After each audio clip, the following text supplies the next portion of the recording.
For 15 years, I gave my brother my Christmas presents. My husband finally asked why. When I was 7 years old, my younger brother threw a tantrum on Christmas morning because I got a gift he wanted, and my parents gave it to him to stop the screaming. That was the beginning of the end. The next Christmas, Ethan cried again when I opened a dollhouse that he decided he wanted. So my parents told me to let him have it to keep. By the time I was 10, it was tradition. I'd open a present.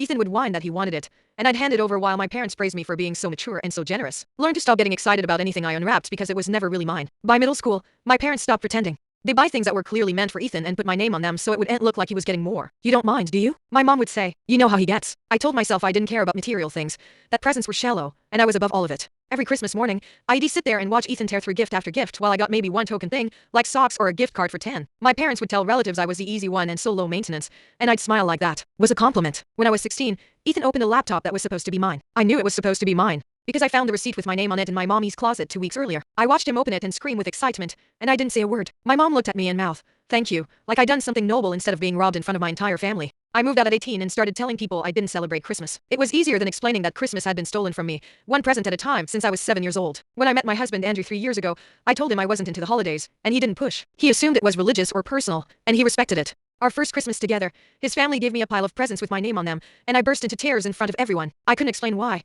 so I just said I was overwhelmed by their kindness. His mom hugged me and said I was family now. Last year, Andrew finally met my parents. We went to their house for Christmas because my mom guilted me into it, saying she never saw me anymore and Ethan really wanted his sister there. I should have known better. We walked in and there were presents piled under the tree, almost all of them in the same wrapping paper my mom always used for Ethan. Andrew didn't know what Christmas at my parents' house looked like, so he didn't notice anything at first. We sat down and the gift exchange started and Ethan tore through box after box while I waited. Nintendo Switch, new headphones, a watch, designer sneakers, gift cards worth hundreds of dollars. I opened my one gift and it was a candle from the grocery store with the $4 price tag still stuck to the bottom. Andrew looked at me, then looked at the mountain of torn wrapping paper at Ethan's feet, then looked back at me. My mom handed Ethan another box and he read the tag and said, "Oh wait, this one says it's for you." And then he opened it anyway. It was an iPad. Andrew's voice was calm, but I could hear the edge underneath it. Did he just open her present? My mom waved her hand. She doesn't care. She's not materialistic like Ethan. That's not true. Andrew said she cried when my mom gave her a handmade blanket. She cares. She just stopped expecting anything from you. My dad told him he was making a big deal out of nothing, and that this was just how their family worked. Andrew asked why their adult son, who still lived at home, got thousands of dollars in presents while their daughter got a grocery store candle.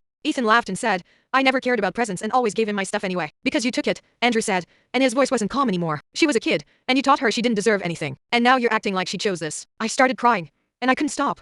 15 years of sitting in that living room watching everything go to Ethan came pouring out of me. My mom's face turned red, and she said I was being dramatic and ungrateful after everything they've done for me. She asked what I even wanted from them. Andrew stood up and told me to get my coat. My mom yelled that I was ruining Christmas. It was funny because she'd been ruining mine since I was 7. We left, and I haven't spoken to them since. Andrew's mom called me the next day because he told her what happened, and she cried on the phone and said she wished she'd known sooner. This Christmas, there were 14 presents under the tree with my name on them, and nobody asked me to give a single one away.